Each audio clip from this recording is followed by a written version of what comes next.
Hello YouTube, this is Shirley426, and today we have another review of the 52 Toys Beastbox series. This is the Eroris, basically a spider-type Beastbox mech toy. So, yeah, I really enjoy these toys and I really like their concept and design, which is why I keep buying them. I actually have 2 more and planning on getting more.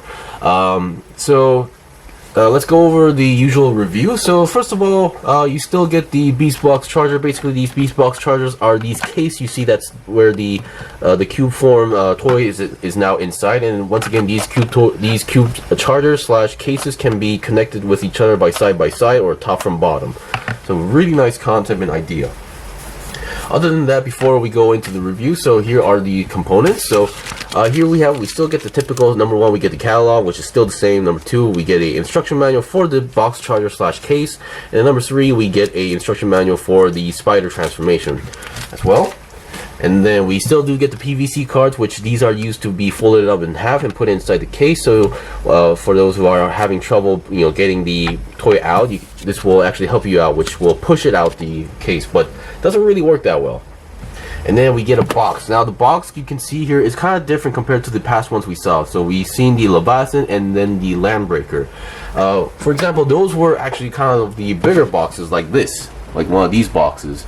And now this one, the Eroris, seems to be more of a smaller one, which I'm not really sure like what the criteria or standard is for some of them having the big one and some of them having the small box. But still good to know that they have multiple styles of packaging, because depending on which country the toy has to go through, they might have to change the packaging as well.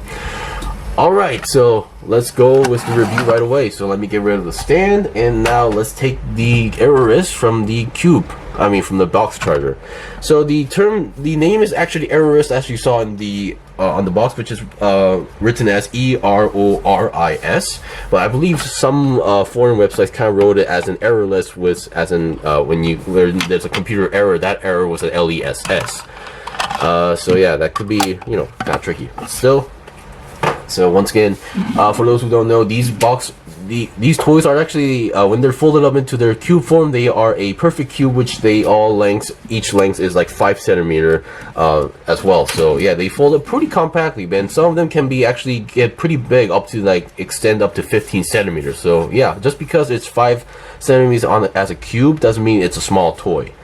So as usual, let's go with the basics. So number 1 you want to do is detach the front part like this. The way how these are connected is that we have these tabs here, or these pegs that goes into these holes, and then we have these 2 pegs that goes into these clear on the clear green section where there's these 2 holes here. So that's how they connect. And then here we have the legs here, which actually have 2 rotating points. The front legs, number 1 is the bottom section of the leg itself. This thing can move on its own. So you can see there's a rotation here, and then another point of movement where the middle section also moves on its own. So this does get a little bit tricky when it terms of repositioning stuff, but still works. So as far as I understood the manual, this is something you have to do this. And then for the head, it can go a little bit more up. You can go more up, but still we have these T sections or stingers. I'm not really sure what they call it on spiders. I didn't really study these kind of stuff, but still, you can reposition these parts to either lock the head in place like that, or not exactly lock into place, but you can put this section really close, but on the images and stuff on the box and such, they kind of did like this, so not too much. It's just enough. And then we have to go to the bottom section, which we have the rest of the legs. You want to detach them together like that. You can see they also have this teeth-like system going on here, so they can connect to each other. You want to spread them out for now, and then you can also separate the legs like that, because you can see each there's a peg here, hole there, so they lock into place. So what I really like about the Beastbox toys is that they really put in consideration with the locking gimmicks. There's always a peg or some sort of a stabilization aspect going on here. So now we put this section, it was folded up like this, and then we fold it up. Now this section might be a little bit tricky and kind of scary. So what you need to do is, number 1, there's this section here where it reveals a peg here. You want to put it all the way up, and now we have a peg here, and then there's a hole here. There's a hole here. I'm not sure if you guys can see that, but basically there's a hole here. What you need to do is pull this back section as far as possible until you can put that peg inside there. So So I'm not sure how strong the plastic is, and I feel like there is a risk of breaking, but I haven't seen any posts regarding that. So once you have it in, you can lock it into place. And then there's another hole here. What you need to do is, if you push this section up, which reveals, let me do that again. So this camera has some issues with focusing, but once again, if you push this section up, it will reveal a peg here. So what you need to do is basically push this back section in, and then push this section, which will lock the back section into place. And then all is left is to basically, oops, sorry about that, to reposition everything the way you kind of want to do so.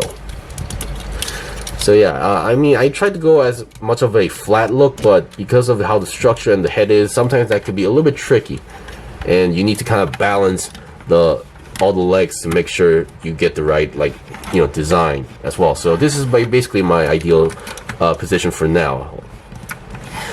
So unlike the Leviathan, this one actually does have articulation. The Landbreaker being the Mega Box line and then combining into a robot obviously needs articulation, but this one also does have articulation, because some Beastbox, depending on the animal, there might not be much. So number one, oops, so here we have the teeth. So as you saw, the head can be repositioned because there's like a hinge joint here, so you can move it up a lot if you want to do so. So to do like some sort of attacking pose, you can do that as well. So yeah, we can move a lot, and then the head itself does also move on its own. So yeah, no rotation as well. And then, as I explained, we have a rotation here, and then another rotation on the top section here. And then we can move the front claws like that, up and down. And 360 rotation shouldn't be a big problem as well. Oh boy! And then we can move them up and down like that. So on the other side of the legs here, so you can see this round section here, and you can see mine is having a little problem with the sticker. Yes, this is the only sticker as far as I can tell on the back. So yeah, and then we also have these holes which aren't technically used. So there's definitely, as I mentioned before, there is a lot of potential to be used. Some modifications can be done onto this toy.